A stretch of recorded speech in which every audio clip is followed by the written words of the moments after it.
The casino breathed like a living organism, exhaling sound and light in an endless, intoxicating rhythm.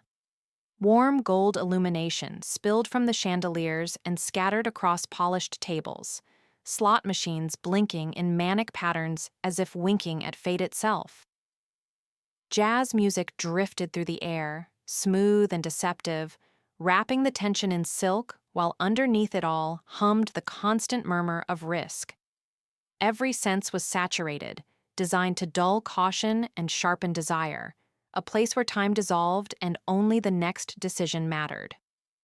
At the table, attention narrowed to the dealer's hands.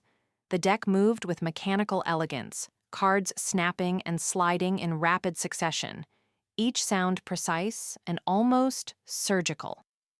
The shuffle was not just a habit, it was a ritual, a reset of destinies.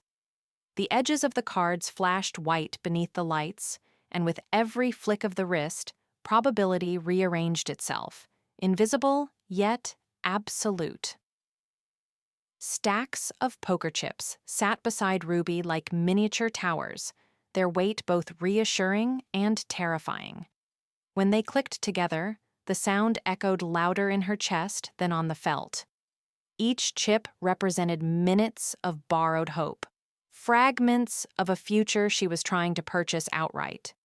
Her fingers hovered near them, tense, as though even touching them too firmly might shatter the fragile balance of luck. King out, 7 out, 2 high cards remaining. The deck is hot. Probability of blackjack is 42%. Bet big. Now I need $50,000. Dad's surgery is in 2 days. Focus, Ruby. Just numbers. It is just numbers. Her thoughts raced faster than the shuffle, spiraling through percentages and patterns with ruthless clarity. Fear tried to claw its way in, but she forced it down, converting emotion into arithmetic. 42% became a lifeline. Somewhere beneath the calculation lurked the image of her father in a hospital bed, machines breathing for him, sharpening her focus into something almost inhuman. Blackjack, the lady wins again. The words struck like a spark to dry tinder. For a fraction of a second, the world froze, then reaction detonated outward. Chairs scraped and breaths caught as a wave of astonishment rolled through the crowd. Chips were pushed toward Ruby in a smooth, practiced motion, their weight increasing as if gravity itself favored her. Gasps rippled through the surrounding tables as people leaned closer, counting her stacks with greedy curiosity. The energy around her thickened, no longer casual entertainment, but sharp and electric. Winning announced itself like a challenge, and with every second she remained seated, the spotlight burned hotter. I will let it ride, all in. The decision escaped before her nerves could stop it. Her hand pushed the entire stack forward in a single, irrevocable motion. Time stretched as the chips crossed the felt, the soft scrape sounding louder than thunder in her ears. The air felt charged, as though the casino itself was holding its breath. Sharp clicks of high heels cut through the jazz and chatter as a figure approached with purpose. A shadow fell across the table, followed by the weight of a firm hand landing on Ruby's shoulder, a touch that carried ownership rather than comfort. Miss, the management invites you to the VIP room. The invitation was wrapped in politeness, but the pressure on her shoulder told the real story. The surrounding noise faded to a dull roar as every eye watched, the thin line between triumph and trouble tightening around her chest. That would rather cash out. Panic crept into her voice, despite her effort to suppress it. Her gaze flicked toward the chips and then back to the immovable figure beside her. Freedom sat within reach, yet suddenly felt impossibly distant. That was not a request. Move. The heavy steel door did not merely open. It groaned in protest, its weight dragging against metal hinges as if the room beyond resented being disturbed. With that single movement, The vibrant chaos of the casino was violently severed. Sound drained away until only a suffocating silence remained, thick and absolute, like a held breath that never intended to be released. Beneath the silence lived another presence, the low, constant hum of electronics. It vibrated through the air and into bone, an unseen heartbeat powering the room. Screens whispered to one another in coded light, servers breathed warm air, and somewhere deep inside the walls, money and data flowed together in endless, obedient streams. Dante Graves sat at the center of it all, a solitary figure swallowed by darkness. 50 monitors curved around him like an artificial horizon, each displaying angles of the casino floor. The cold blue glow carved sharp lines across his features, illuminating eyes that never blinked long enough to miss a detail. He did not need to turn around to know she was there. Running count, plus 15. True count, plus 4. You started betting heavy when the deck penetration reached 70%. Classic high-low system. But you made a mistake on the third hand. You split 8s against a 10. Mathematically correct, but suspicious for a beginner. His voice was calm and precise, almost bored, as if he were reciting a grocery list instead of dismantling her night piece by piece. Each number landed with surgical accuracy, stripping away any illusion of anonymity. Ruby felt naked under the weight of his unseen gaze, as though every thought she had ever hidden was now pinned to one of the glowing screens. "Who are you?" Her words trembled out of her, fragile and thin, barely strong enough to survive the room. Fear tightened her chest and made every breath shallow. She stood frozen, the distance between herself and the man in the chair feeling impossibly vast. I am the house, and the house always wins. I am Dante Graves. The chair turned slowly, leather creaking as Dante finally faced her and rose with unhurried grace. He was tall and immaculate in his tuxedo, every line composed and controlled. He stepped out of the shadows as if they belonged to him. "Mr. Graves, I did not cheat. I am just good at math." Her gasp caught halfway between defense and confession. She clung to logic because it was the only weapon she had ever trusted. Numbers had always obeyed her, but standing under his gaze, she was no longer sure they could save her. Counting cards is not illegal, Ruby, but in my casino it is an insult. You stole $200,000 from me tonight. Do you know what we do to thieves in the basement? He advanced with measured steps, each one closing the space she desperately wanted to widen. The words were delivered without anger, which made them far worse, carrying the certainty of acts already performed countless times below ground. "Please, my father needs surgery. I will give it back." Tears blurred her vision, streaking the blue light into fractured halos.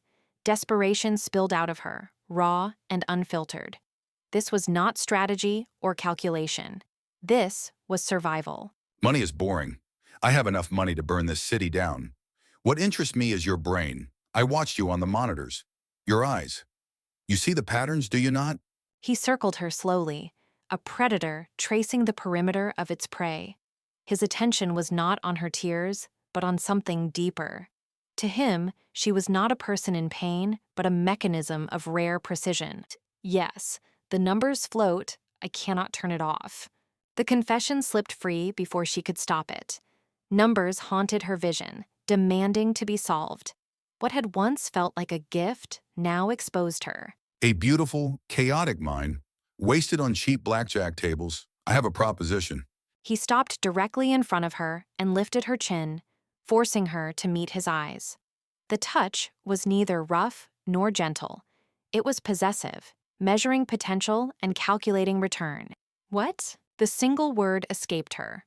Small and defeated. The silence pressed in from all sides, waiting for her answer before it even arrived. You owe me $200,000. You can leave here without your fingers, or you can work it off. Be my personal calculator. Be my luck. I have enemies who cheat better than you. I need eyes that see what I cannot. The offer was not an offer at all. It was a cage lined with velvet. Every word closed another door behind her, narrowing the future into two brutal paths. You want me to work for you? Hope flickered weakly in her voice, a fragile misinterpretation she clung to out of instinct. Work sounded temporary. Work sounded survivable. No, I want you to belong to me until the debt is paid. Choose. The final word settled into the room like a verdict. The monitors continued their silent watching. Somewhere above them, the casino thrived, unaware that a life was being rewritten in the dark below. The private elevator ascended in total isolation, sealed away from the rest of the building like a steel capsule climbing toward judgment. The air inside felt pressurized, humming faintly with hidden machinery and power. Every upward surge came with a muted whoosh, a reminder that there was no stopping this ascent. The walls reflected dim light without warmth, and the confined space amplified every sound, every breath, every unsteady movement. Ruby's breathing fractured the silence. Each inhale came too fast and too shallow, as if her lungs had forgotten how to work without permission. Her chest rose and fell erratically, panic tightening around her ribs like a vice. She tried to steady herself, but fear had already taken control, racing through her bloodstream faster than the elevator itself. Calm down. Your heart rate is 130. It is annoying. I am scared. You are a mobster. Dante stood with infuriating ease, posture relaxed and eyes sharp, as if Ruby were not a terrified human being, but a fluctuating data point. He watched her the way men like him watched markets and enemies alike, calculating and detached, already deciding outcomes. The faint hum of the elevator echoed his stillness, controlled and absolute. I am a businessman. The mob is a vulgar term. Here. He reached out with deliberate calm, extending a glass of water toward her. The gesture was almost gentle, but it carried the same authority as everything else he did. The glass caught the dim light as the water trembled slightly inside, mirroring Ruby's instability. Drink. The elevator announced its arrival with a crisp chime, the sound echoing like a verdict. The doors slid open to reveal a vast penthouse, drenched in cold luxury. Floor-to-ceiling windows exposed the city far below, glittering and indifferent. The space was immense, open, and unmistakably a throne room disguised as a home. This is your cage for the foreseeable future. Do not leave the building. My security team has orders to shoot kidnappers on sight, and trust me, if you walk out that door, you will be kidnapped.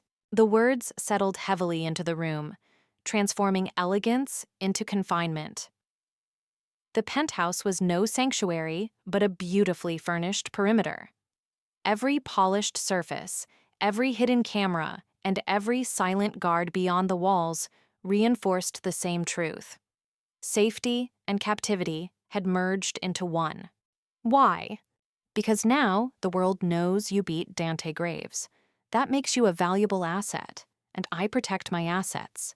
His tone never shifted or softened. To Dante, the statement was not a threat, but a principle. Protection was ownership, and survival was a transaction.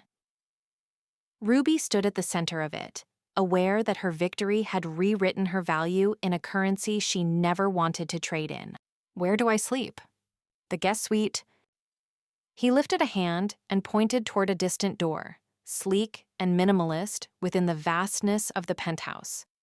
It looked comfortable and safe, yet temporary, a place that suggested choice while offering none. But tonight, you stay here, with me.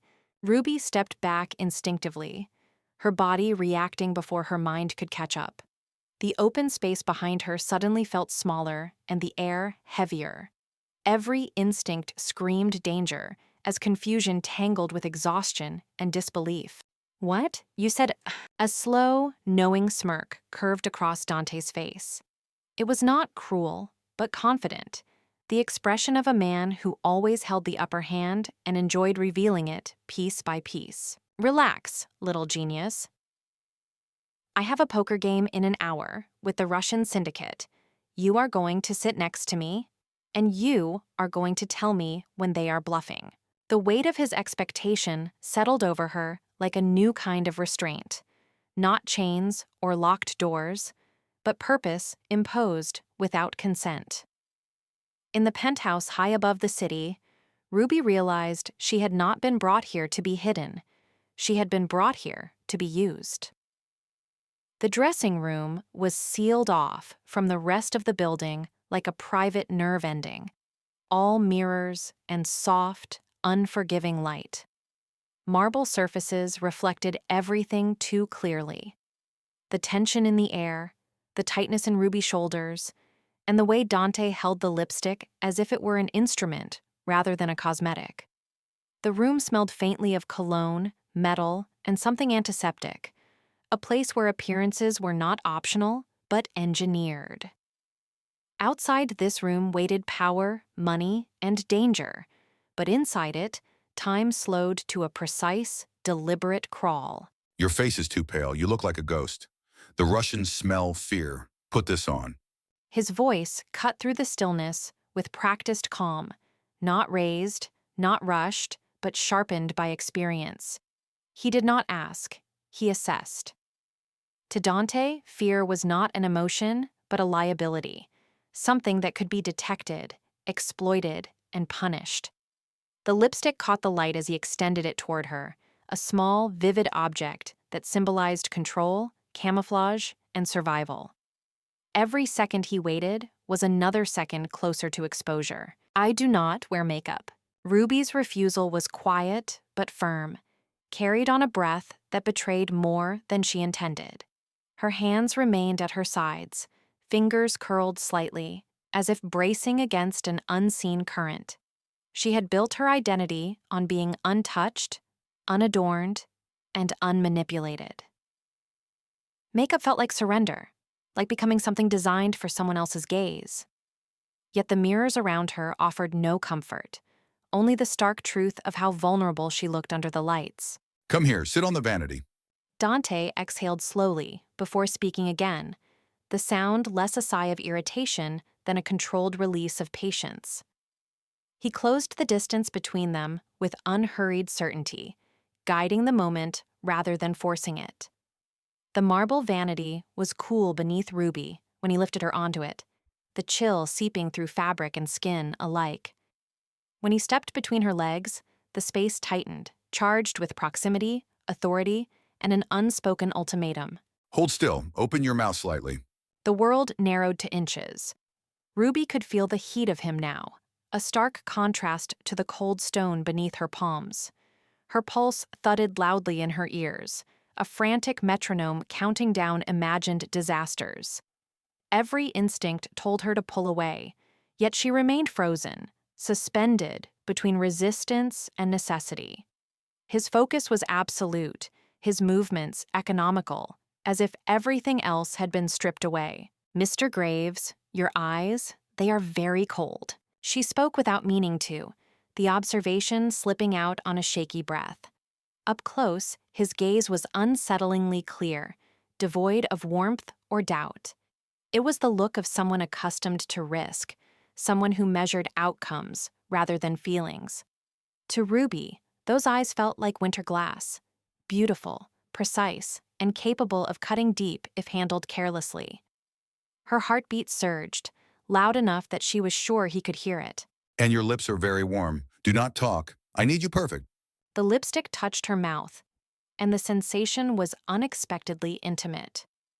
Dante applied it with a gentleness that contradicted his words, the soft drag of color deliberate and precise. He worked slowly, as though precision here could rewrite what would happen later. When he finished, his thumb brushed her lower lip, a brief, grounding contact that sent a sharp awareness through her entire body. There. Now you look like a weapon. One more thing. Pulse check. He leaned closer, invading the last of her personal space, his presence overwhelming and impossible to ignore. The word weapon lingered, reframing her reflection into something sharper and more dangerous. This was not about beauty. It was about impact. His breath brushed her neck as he closed in, and the air itself seemed to tighten, as if waiting for a verdict. What? Confusion flickered across her face, quickly chased by apprehension. She had expected more instructions, perhaps another correction, not this sudden intimacy. Every nerve ending along her throat seemed to wake at once, hyper-aware of how exposed she was. The room felt too small now, the mirrors too close, reflecting a version of herself she barely recognized. Still too fast. Breathe, Ruby. If you panic at the table, we lose millions. Match my breathing. In, out. Two of his fingers settled against her carotid artery, firm and unmistakable. The touch was clinical and assessing, yet impossible to divorce from its intimacy. He guided her breathing with quiet authority, each inhale and exhale measured and practiced. Slowly, reluctantly, her pulse began to follow his rhythm. "Your hand, it is huge." The comment escaped her before she could stop it, a strange mix of awe and nervous honesty. His hand seemed to anchor her, spanning warmth and pressure in equal measure. It reminded her how small the margin for error was, how easily she could be overwhelmed or protected. It is big enough to crush you or catch you. Remember that. He withdrew his hand at last, leaving behind a phantom imprint of heat and certainty. The choice he offered was not a comfort, but a warning, delivered without malice or softness. In that moment, Ruby understood the rules more clearly than ever. The room fell quiet again, the mirrors reflecting a woman transformed in resolve. The room was choked with smoke so thick it seemed to have weight, curling lazily beneath the low ceiling and clinging to the lamps like a living thing. Cigarette embers glowed and died in slow pulses, casting brief flashes of orange across hard faces and expensive suits. Ice clicked softly inside crystal glasses, a delicate, almost polite sound that contrasted with the underlying menace of the space.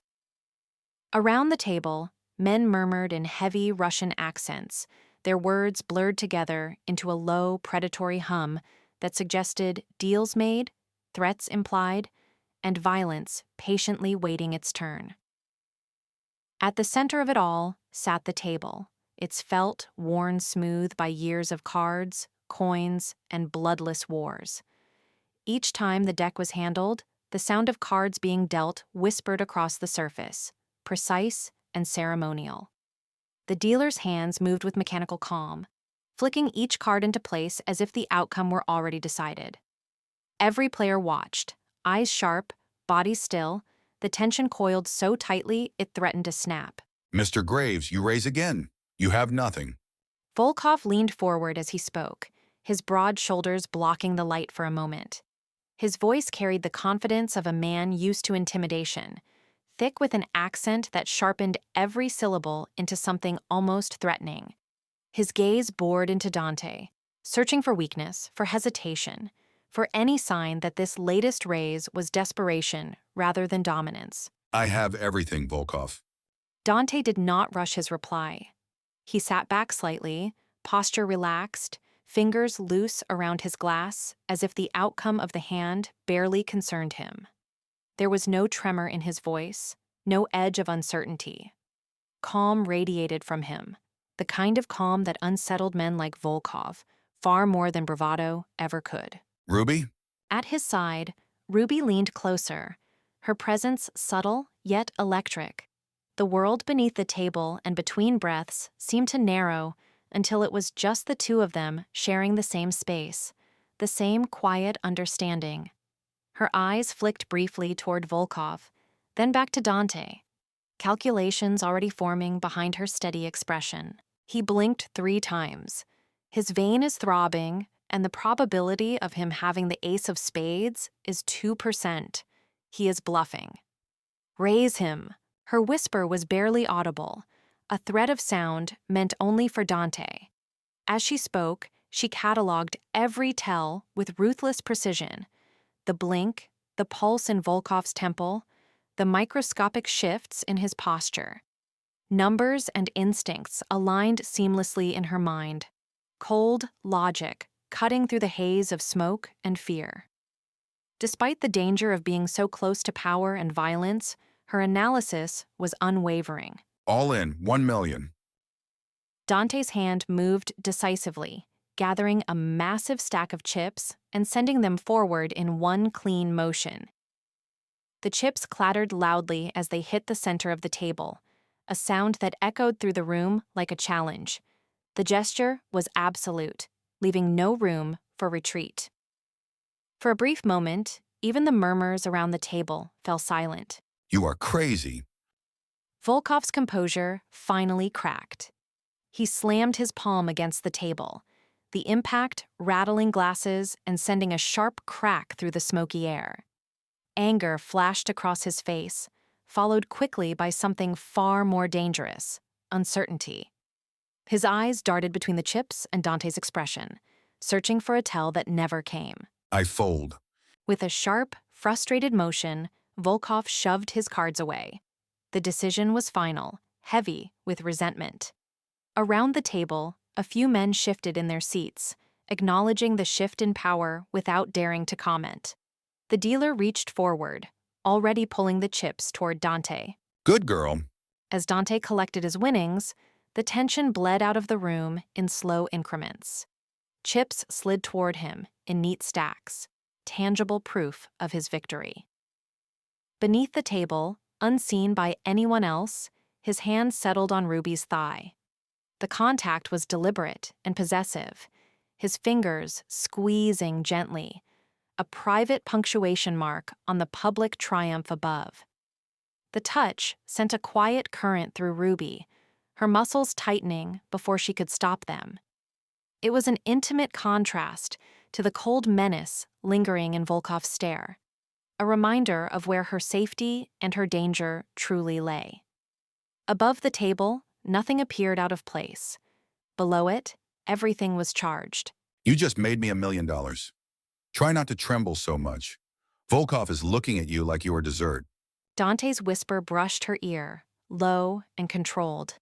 His words carried amusement, but also warning. He did not need to look at Volkov to know the kind of attention Ruby was drawing. Men like Volkov noticed beauty the way predators noticed weakness, and Dante was keenly aware of every eye in the room. He scares me. The admission slipped out quietly, honest and unguarded. Despite her sharp mind and steady analysis, fear curled in her chest, cold and insistent. Volkov's presence pressed in on her from across the table, heavy with unspoken threats and possibilities she did not want to imagine. He should. But as long as my hand is on you, he knows you are mine. Dante's grip tightened just enough to be reassuring, a silent promise wrapped in possession. His words were not just meant for Ruby. They were a statement of territory, a message meant to travel through glances and body language to anyone watching closely. In that moment, power, protection, and danger were inseparable, bound together beneath the table where no one else could see. They spilled out of the club's back door into the narrow alley, the bass still thudding faintly through brick and steel like a distant, diseased heartbeat. Neon bled into puddles on the cracked asphalt, stretching their reflections into warped silhouettes. The night air smelled of oil, rain, and stale smoke, and every footstep toward the parked car felt exposed, as if the darkness itself were holding its breath, waiting for something to snap. The snap came as a whispering violence, suppressed gunfire slicing the air with clinical precision. The sound wasn't loud. It was worse than loud. It was intimate. Silenced rounds cut past them, followed by the crystalline scream of shattering glass as a window somewhere above exploded outward, fragments raining down into the alley. Get down! Instinct detonated into motion.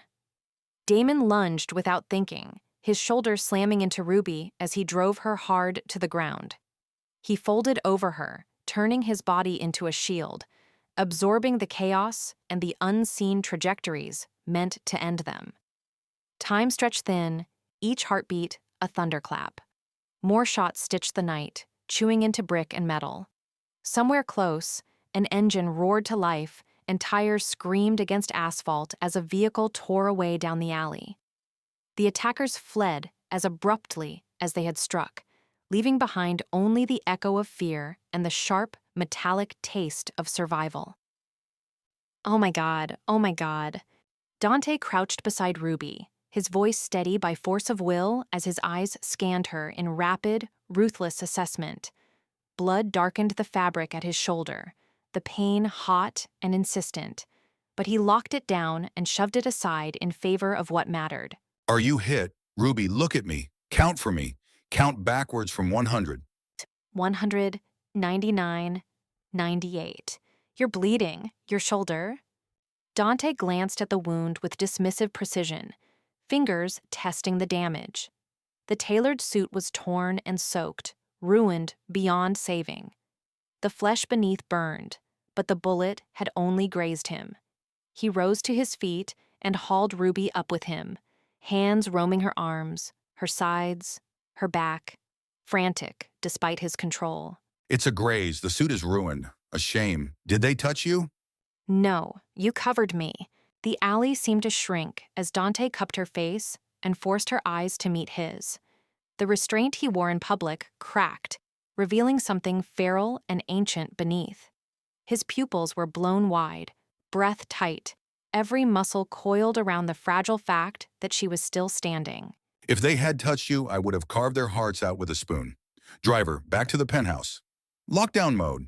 The penthouse bathroom felt less like a sanctuary and more like a sealed chamber, all marble and glass, reflecting the harsh white light overhead. Water ran steadily from the faucet, flowing with relentless insistence, as if time itself had been reduced to a single, unstoppable direction. The first aid kit lay open on the counter, its sterile contents exposed to the humid air. The smell of antiseptic mixed with iron-rich blood, grounding the moment in something brutally physical. Dante stood shirtless near the sink, his skin pale beneath the lights, except where red had bloomed and darkened. Ruby hovered close, her hands already stained, already crossed into a boundary she had never intended to approach. She pressed gauze to the wound with careful precision, every movement deliberate, as though slowness itself might prevent further damage. The intimacy of the space magnified everything, the sound of breathing, the tremor in her fingers, the unspoken fear tightening her chest. You need a doctor, Dante. This is deep. Her voice wavered, despite the firmness of her words, betraying the calculation racing behind her eyes. She assessed angles and depth the way she once assessed odds at a table, but this was no game. The stakes were flesh and consequence, and there was no house to absorb the loss. No doctors, no police. You do it. You have steady hands when you deal cards. Use them. Dante's tone was clipped and controlled, authority exerted not through volume, but certainty. He leaned back slightly, trusting gravity and her presence to keep him upright. His confidence was unsettling, an insistence that rules bent around his will, that systems failed but people could be compelled to hold. He watched her like a mathematician watches a proof unfold, certain of the conclusion. I can't. It's blood, not cards. The admission slipped out with a shudder. Her shoulders drew inward, and for a heartbeat, she looked like she might step away, retreat to a safer distance where probabilities did not bleed. The room seemed to narrow, the mirror reflecting a version of herself she barely recognized, someone standing at the edge of a decision that would rewrite her sense of self. It's just variables. Physics, biology. Stitch it. I trust you. He reached for her with his good hand, gripping her waist to anchor her in place. The contact was firm, but not cruel, a grounding force that cut through her spiral. His words reframed the chaos into systems and constants, stripping emotion down to equations. Trust, spoken so plainly, became another weight, heavy and impossible to ignore. Okay. She drew in a long, careful breath until the shaking eased into something manageable. Her hands moved with reluctant obedience, guided by instinct she did not know she possessed. The needle pierced skin, and the thread followed. Each stitch felt like crossing a line that could never be uncrossed. Dante's body tensed, and a low grunt escaped him, sharp and raw in the tiled room. "I'm sorry." The apology burst out as she worked, a reflex born of empathy and fear. Sweat beaded at her hairline, and her focus tunneled down to the wound, to the precise place where her actions mattered most. She counted silently, not odds this time, but breaths. Don't apologize, just finish. You have blood on your cheek, my blood. His gaze locked onto her with an intensity that made the world recede. She felt the warmth on her face only after he named it, the evidence of what she was doing marked visibly on her skin. The blood connected them in a way words never could, proof of proximity and shared risk. "I'll wash it off." No, leave it. It looks right. You didn't run away. Why? He leaned forward until their foreheads touched, the closeness electric and unguarded. The question was not accusation, but curiosity, a quiet test. In that moment, the penthouse felt suspended above the city, isolated from consequence, as if the answer could reshape gravity itself. "Because the probability of me surviving without you is 0. She spoke in the language he had given her, wrapping truth in numbers because it felt safer that way. Beneath the calculation was something softer and more dangerous, a reliance she had not planned, a future quietly rearranged around his presence. Is that the only reason? Variables, Ruby. What is the variable for feelings? A dark chuckle slipped from him, low and intimate, acknowledging the game while dismantling it. His thumb brushed her side, a subtle reminder that not all forces could be quantified. The word hung between them, heavy and unresolved. Undefined error. The answer was almost a confession, an admission of limits. Her eyes searched his, bracing for impact, for rejection or demand. Let's define it. The kiss came without warning, hard and desperate, charged with pain and need. It tasted of copper and whiskey, of survival and defiance. The bathroom seemed to disappear as the moment collapsed into sensation, the variables finally converging into something neither of them could control. Morning arrived not with urgency, but with a fragile, almost deceptive calm. Pale light seeped through the curtains in thin bands, dust motes floating like suspended thoughts. Outside, birds called to one another in an optimistic language, unaware of the tension embedded in the walls. Ruby stirred alone in the bed, the sheets cool where another body should have been. The silence felt curated and intentional, as if the house itself were holding its breath, waiting for her to notice what was missing. She moved through the hallway toward the living room, each step measured, bare feet brushing against polished stone that carried the night's chill. The air smelled faintly of espresso and gun oil, a combination she was learning to recognize. Voices leaked through the open space ahead, one voice controlled and lethal in its restraint. Dante stood near the window with a phone pressed to his ear, posture relaxed in a way that suggested absolute power. Find Volkov, burn his warehouses, all of them, and send his head to his wife. Yes, tonight. The words landed like blunt instruments, each sentence delivered with surgical precision. There was no anger in his tone, only certainty. Morning light traced the hard angles of his face, revealing nothing of the man beneath the command. This was not a threat spoken in heat. It was an order already accepted by the world. Violence for him was not an escalation. It was maintenance. "Dante?" The sound tore from her before she could stop it, sharp and small. Dante ended the call without ceremony and turned. Whatever expression he had worn moments before vanished, replaced by a neutral mask that was smooth, unreadable, and terrifying in its absence of emotion.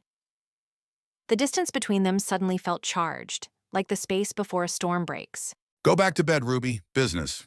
He said it the way one dismisses a distraction, not a person.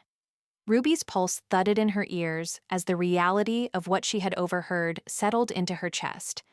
This was the cost of proximity, of warmth shared with something dangerous.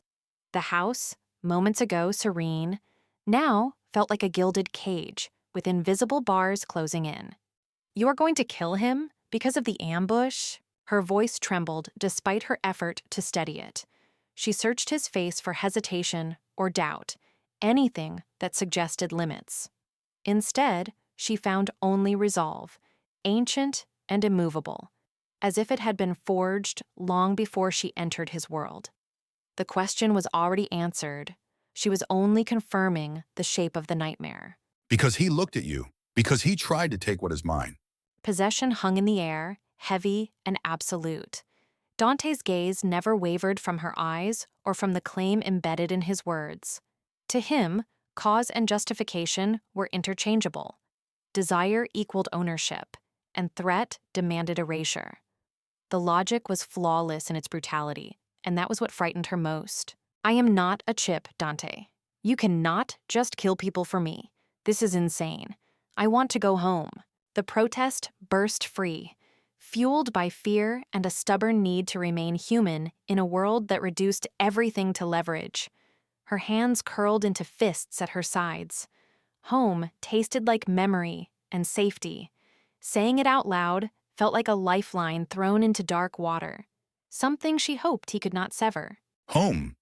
Your apartment has been compromised. Your father has been moved to a private clinic in Switzerland. I paid for it. You have no home, Ruby. I am your home. He crossed the room with unhurried dominance, his presence expanding until it eclipsed everything else. Each revelation landed harder than the last, stripping away options she had not known were already gone. Protection masqueraded as generosity, and control disguised itself as care. When he stopped in front of her, towering, the truth was undeniable. Escape had been calculated out of existence. "You are a monster." The word was both accusation and shield. It was the only label large enough to contain what he represented to her in that moment. Saying it gave her a sliver of distance, a way to define him before he defined her completely. Her breath came shallow, eyes bright with anger, and something dangerously close to grief. I am a monster who keeps the other monsters away. Accept it. You love the monster. I saw the math in your eyes last night. The probability of you loving me is 99%. His fingers brushed through her hair with unsettling tenderness, a gesture that contrasted violently with his words. Logic and affection intertwined in a calculus she never agreed to solve. He spoke of love as inevitability, as an equation already balanced. In the quiet that followed, Ruby was left to wonder whether fear and desire had begun to blur into something she no longer recognized. The night wrapped itself around Ruby like a held breath as she slipped out of the building, every movement calculated and every step lighter than the last. The elevator ride had felt endless, the soft mechanical hum magnified in her ears until the final ding announced her arrival at street level. Outside, the city lived on. Distant horns, murmured conversations, and the low hiss of passing tires on asphalt. Ordinary sounds that now felt sharpened and almost predatory, as if they were watching her just as closely as she watched the shadows. Headlights suddenly cut through the darkness, bright and invasive, flooding the sidewalk in harsh white light. A van rolled up too quickly and too deliberately, its engine growling with intent. The tires shrieked against the pavement as it stopped, the sound tearing through the night and ripping away any illusion of safety. Doors flew open, and the air itself seemed to tense, as though the street knew violence was about to erupt. "Hey, let me go." Hands seized Ruby with brutal efficiency, fingers digging into her arms as she twisted and fought, panic surging through her veins like fire. Her heart hammered against her ribs, each beat screaming that something had gone terribly wrong. The world narrowed to the scrape of shoes, the smell of oil and metal, and the suffocating certainty that she was being dragged somewhere she did not want to go. Get her in. Volkov's voice cut through the chaos with cold authority, his accent thick and unmistakable, carrying an almost casual cruelty. He loomed close, his presence heavy and confident, the kind of man who had done this before and expected no consequences. There was no hesitation in him, no doubt, only the smooth certainty of someone who believed himself untouchable. Dante loves this little calculator, yes? Let's see how much he pays. The words landed like a verdict. Ruby was shoved forward, her struggle reduced to desperate, flailing motions as the van's interior swallowed her whole. The door slammed shut with a thunderous finality, sealing her inside darkness and fear. The engine roared, and the van lurched forward, speeding away as the city blurred past, indifferent to her silent terror. Somewhere far from the van, far from the screeching tires and muffled struggle, a phone came alive.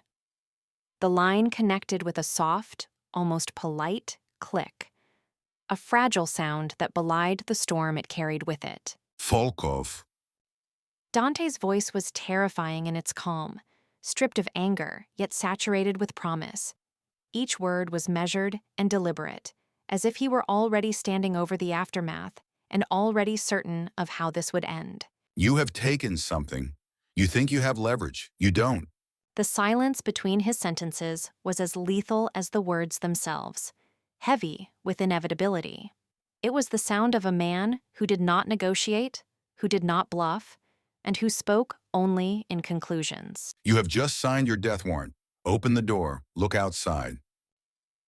The warehouse crouched at the edge of the docks like a wounded animal, its vast interior swallowed by shadows and the sour smell of oil and rust. In the center of the concrete floor, Ruby was bound to a chair, thick ropes biting into her wrists and ankles. The cold seeped through the metal legs into her bones. Every distant drip of water echoed like a countdown, each second stretching thinner as fear and calculation warred inside her mind. Without warning, the night detonated. An explosion tore through the outer wall, bricks and dust erupting inward in a violent wave.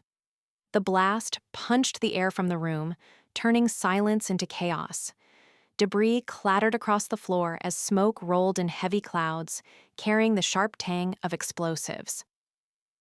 Before the echoes could fade, suppressed gunfire cut through the haze with quick, surgical shots that ended lives with terrifying efficiency. From within the smoke, a figure emerged at an unhurried pace. Dante moved as if time bent around him, boots crunching over shattered concrete, a gun steady in his hand. The haze curled around his shoulders, framing his silhouette. His eyes were locked forward, calm and merciless. Each step deliberate as though the outcome had already been decided long before the first shot was fired. Volkov, I told you, the house always wins. Volkov lay slumped amid the rubble, blood darkening his clothes and pooling beneath him. Pain contorted his face, but disbelief burned brighter than fear. He struggled to lift his head, coughing as smoke scraped his lungs raw. The idea that Dante stood here alone, that this slaughter had been executed for a single captive, fractured his understanding of power and profit. You came alone for a girl? Dante did not hesitate. His answer carried the weight of conviction rather than anger. He adjusted his grip, the gun an extension of his will, and for a brief heartbeat, the world narrowed to a single point of inevitability. The shot rang out, abrupt and final. Volkov's body collapsed backward, the question dying with him as the smoke continued to drift. She is not a girl. She is my luck. The moment the threat was gone, Dante was in motion. He crossed the distance to Ruby in a rush, dropping to his knees before her. His hands worked urgently at the knots, fingers rough yet precise as he freed her wrists and ankles. He leaned close, forcing her focus back from the edge, his voice anchoring her to the present. Ruby, look at me. Count for me. Ruby's breath came in broken gasps, her chest heaving as tears blurred her vision. Shock still rattled through her, numbers and odds scattering uselessly in her mind. She clung to the sound of his voice, to the impossible truth of his presence here. Every rational model she had ever trusted had failed her in this moment. You came. You actually came. Probability was 0. Dante pulled her into him with crushing force, as if letting go might erase her again. His arms were iron, his heartbeat thunderous against her ear. The world outside the warehouse ceased to exist. In this small, violent miracle, he spoke with raw certainty, confessing how close he had come to destroying everything to bring her back. Probability is for people who do not make their own fate. I make my fate, and you are my fate. I thought I lost you. I almost burned the whole city. Night pressed itself against the penthouse balcony like a living thing. Far below, the city breathed in layered rhythms, traffic sighing and distant sirens unraveling into the dark as anonymous lives collided and separated in flashes of light. The glass railing caught reflections of neon and stars, blurring heaven and asphalt together. The height made the air feel thinner and sharper, as if every decision spoken here would fall for a very long time before it ever hit the ground. Dante stood with the calm of a man who owned both the view and the silence. In his hands, a deck of cards whispered as it moved, edges kissing and backs flashing. The shuffle was intimate and practiced, each card bending to his will and snapping back into place. The sound cut cleanly through the night, a private metronome counting down to something irreversible. One hand, blackjack. If you win, I wipe your debt. You leave and you never see me again. I give you $5 million. If I win... He let the offer hang unfinished, a blade suspended in midair. The city noise seemed to hush in response, as though even the streets below leaned in to listen. Dante's eyes never left Ruby's face. Confidence lived there, but so did hunger. This was not just a gamble of money or freedom, but a ritual built from chance and desire. If you win? Ruby's voice cut through the tension, steady but edged with something sharper. She stood opposite him as the wind tugged at her hair. Her posture said defiance, but her eyes betrayed calculation and the weight of every bad decision that had led her to this balcony and this moment, balanced on a single hand of cards. You marry me. You stay in this cage forever, but I promise I will make it the most beautiful cage in the world. The word cage did not sound cruel when he said it. It sounded honest.